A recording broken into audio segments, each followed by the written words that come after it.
অনেকেই আমাকে জিজ্ঞেস করে, অনিমেষ দা, কোন জায়গাটায় কোন প্ল্যানেটের কি অবস্থান দেখলে বোঝা যাবে এর বিয়ে হবে না বা বিয়ে হতে দেরি হবে বা বিয়ে অনেক লেটে হবে।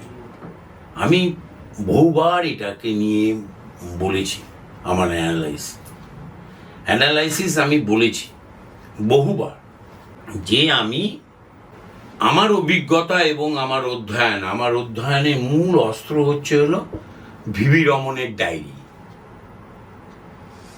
মূল জায়গা যেটা, সব কিছু পড়ার পর আমি ভিভি রমনের ডায়েরি থেকে এবং আমার ক্রিয়েশন, আমার অভিজ্ঞতা থেকে আমি জিনিসগুলো বলি। বেশিরভাগ লগ্নে শনি যদি মঙ্গলের ঘরে হয়, লাল রঙের ঘরে, এবং মঙ্গল যদি চতুর্থে বা অষ্টমে হয় বা দ্বাদশে হলে কম হয়, বিয়ে হয়ে যায়। অষ্টমে বা দ্বাদশে হয় বৃহস্পতি যদি বসে থাকে অষ্টমে মঙ্গলের সাথে অনেক সময়, কিন্তু ডিফারেন্সে এটা বসে খুব কম, ফেব্রুয়ারি মার্চে অনেক সময় বসে।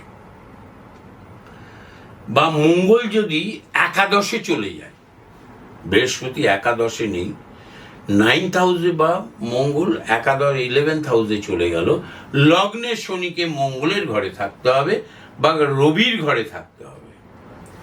বিয়ে সহজে হতে চায় না। বহু ক্ষেত্রে যদি এটা রাহু মঙ্গল যুক্ত হয়ে গেল তো বিয়ে হলো, একাধিক ডিভোর্স হবে। মঙ্গলটা যদি রাহু যুক্ত হয়ে যায়, এ লোক অনেক সময় খুনও করে দেয় মানুষকে। যত খুনের মামলা দেখবেন, তাদের হরোস্কোপ নিয়েও আমি প্রচুর বড় বড় উকিলের কাছ থেকে, ক্রিমিনাল উকিলের কাছ থেকে, খুন করেছে, প্রফেশনালি খুন করেছে, তাদের সব ডেট অফ বার্থ টাইম নিয়ে আমি দেখেছি। লগ্নে শনির প্রভাব মঙ্গল নয় রবির ঘরে, বৃহস্পতি অষ্টমে নয় দ্বাদশে অনেক সময় এসছে, বুধ খুব ভালোভাবে রয়েছে কিন্তু রাহু যুক্ত হয়ে গেছে, কেতু আর মঙ্গল দেখা গেছে একসাথে। ওটা যদি নবমে হয় না বা একাদশে হয়, খুব ডেঞ্জার টাইপ হয়, বিয়ে হতে চাইবে না, মানুষের সাথে অসভ্য ব্যবহার করবে, মারতে উদ্যত হবে মানুষকে। বলে না খুপড়ি খারাপ, ওই খুপড়ি খারাপের মতন ব্যবহার করবে। আমাদের অ্যাস্ট্রোলজি যদি সঠিকভাবে সঠিক লোকের বই পড়া যায়, আমার তো ভিভি রমনের, আমার গুরু, সব কটা বই আমার ভালো লাগে। ওনার ম্যাগাজিন আমার কাছে আছে